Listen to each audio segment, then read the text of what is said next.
Netherlands in front. Australia looking for a quick comeback. They've got it. Tim Cahill, astonishing.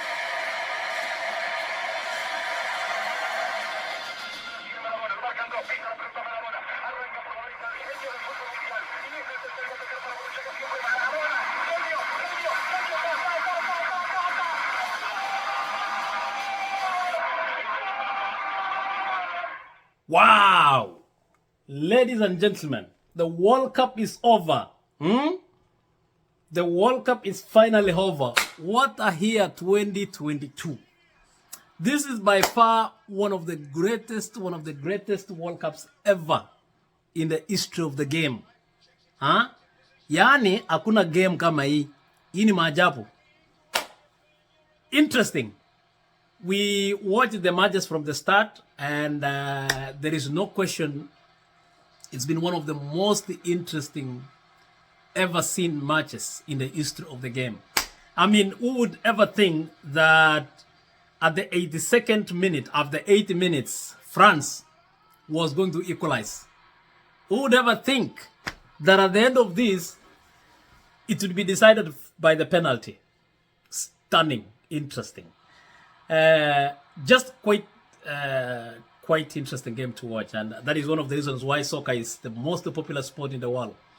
You know, Americans wanafikirianga the American football is popular. It's not. Soccer is the most popular. Hakuna mtu hajaangalia World Cup leo. I mean, congratulations to Argentina, of course. They did an amazing execution of the game. I mean, hiyo penalty nyinyi mnajua bwana. Hiyo penalty they didn't deserve it. Na in fact France pia walikatashwa a lot of penalties. I mean, you saw the game. And I hope in the next we will not have such mismatch. France bwana, Kylian Mbappe, my friend. That guy is a goat. I mean, the guy at that age in early 20s, let me tell you the truth, man. That guy is going places. I mean, Messi is retiring. There is no question hata akisema hawezi retire. I mean, by 2026, I doubt if Lionel Messi is going to be playing again here in North America 2026. But this one was historic. I mean, you could see the Morocco making all the way to the semi-finals. We could see some great teams that performed really above expectations. Some teams did terrible, like is coming here. But congratulations to France. They did an amazing job. I mean, the execution of both teams was stunning. Hakuna team bwana iko na weak players. I mean, this team really matched each other. The penalties, really, it just comes down to the goalkeeper peke yake. I mean, that is really what it comes down to, and how you have accuracy in shooting the game. So, I mean, the game being decided, I would think that both teams really won the World Cup. I mean, they really did very well. France played beyond expectations, especially after Mbappe coming along the way. I mean, the first half, it seemed like he was not even on the game. He wasn't even smiling. Like in the second half, my friend, wow. Mbappe bwana alikuja na mashots ngine, missiles. Interesting. And I hope that was probably the greatest match you ever watched. To me, I mean, I've watched the World Cup almost every year. This was by far the greatest of the greatest games. Argentina pia, I mean, they gave Lionel Messi the best retirement he could ever get. I mean, I would have loved France to win, but still I'm happy for France. I would have loved France to win, but I'm still happy for Argentina because obviously because of the historic nature of Messi, that country, the way they support the game, the way they have been doing really fight. They are fighters, man. These people fight. And it tells a lot of history about, you know, investing in the sport. I mean, after France now, I mean, France were just looking for a second win after defending last time. And it was, I think the Frenchmen did their best to their ability. So what next? I mean, Qatar, let's give kudos to Qatar, man. They did very well, making sure that at least the World Cup was executed very well. I think it's by far the best peer. But there is an underworld story about abuse of workers, of which it will come out after this. I think FIFA will admit there are so many immigrant workers that went there, and I mean, they are still suffering, they are still struggling from what I'm told. But I hope this will be the moment that, you know, they will reflect back. But overall, nobody expected Qatar to do this kind of show. I mean, World Cup is more or less of a show. The FIFA is going to make a lot of money, you know. And let us hope that they are going to take care of the people that really work. That is a desert. That's a very hot country. We never expected that the match would be as successful as it was. It was successful, very successful. I mean, wildly successful, given that it is the first time they are doing the match. And we hope, maybe, I know Saudi Arabia is planning to bid for 2032. Let's hope that they will rectify some small mistakes. But overall, Qatar did very well. Execution, facilities, everything. I mean, we will wait for the report about the workers, immigrant workers. Let me give a view on that.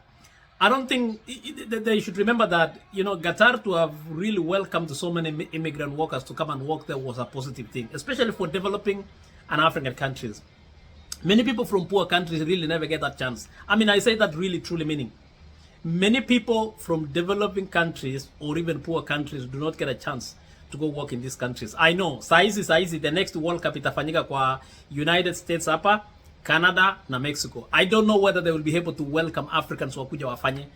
You know, I don't know whether they will welcome Africans to come and build a stadium, to come and work on those stadiums and everything. So that is something that we should at least give credit to Qatar for at least allowing foreigners to come and work in the country, especially in this World Cup. I hope they take care of their payments and everything. Everybody travel back to their country because it was an incredible. Now, 2026 is something else. You know, the World Cup is changing, and we are going to have around 48 teams. They are adding an extra 16 from 32, another extra 16 to 48. I don't know what Africa will get. I don't know what Kenya will get. I don't know whether we will be able to get a team from, how many teams from Africa. I mean, that is now the African Cup of Nations, Kenya included, to try as much as possible to, you know, bring people here. Now, sijui sasa what strategies you will use, because basically you have 3 years to prepare. That 3 years, 2026 is just a very short time. It's just literally less than 4 years from now. I mean, we say less than 4 years because it's already rolling. So, good luck to the African countries. I hope Kenya will make it. I hope several teams will make it. Something that I want to add, I know they are starting to bid on 2030, 2034, because 2026, 2030, 2034. Sijui kama Africa wata combine efforts. I mean, if you guys can have this to reach to the African leaders, you know, I want to come at 3 countries. You know, the uniqueness of 2026 with 48 countries, more than 1 country can host. In this case now for 2026, United States, Canada and Mexico are going to hold it. So the other thing I was asking myself, can Kenya, maybe Egypt, na Morocco, na Rwanda were bid to host these games in 2032? Or, I mean 2030 or 2034? That is something that's up to our leaders to consider. I mean, it would be good if the World Cup really comes to Africa, especially the way Morocco wamefanya. Sikuwa napenda Morocco, sitaki niseme tu kweli. I don't like Morocco, and I hope even their appearances will actually boost the people to look at Africa in a very different way. But hey, they are part of African team. They did their best, and they did it. So the next focus in the USA. So let us see what the US will do. My area of concern is US will not open up like the way Qatar opened it up. US needs to open up for migrant workers to come and work in that World Cup. Yes, it's an opportunity for the United States. Yes, Canada can do that. US can do that. Mexico can do that, to allow migrant workers to come and work in the 2026 World Cup. Kama tutajaribu kusukuma hiyo through the Kenyan government policy and everything, or the African Union, some Africans, they need to come here and work. At least for them to make a life, to make a living, to make a difference in their families, and that will be very important. So that's my take. And it has been a very successful event. It has been a very good event. It has been a very good World Cup in the history. And being hosted in the Asian country. And we look forward. I mean, we look forward to better matches 2026 and beyond. Otherwise, Karibuni United States 2026. They are the hosts. I just live not far from here. Atlanta na Philadelphia.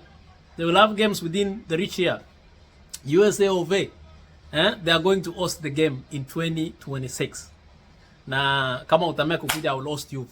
If you will make to come to United States, then for some few friends that know me, Let us see how we can make 2026 successful. Otherwise, all the best. I want to wish you Merry Christmas, Happy New Year. I hope you have enjoyed the games. All of us have enjoyed it.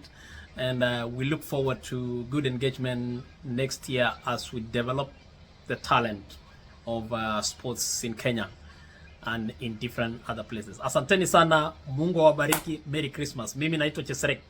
If you follow this link, subscribe and share. Subscribe and share. Hapo chini tu, subscribe and share. Asante.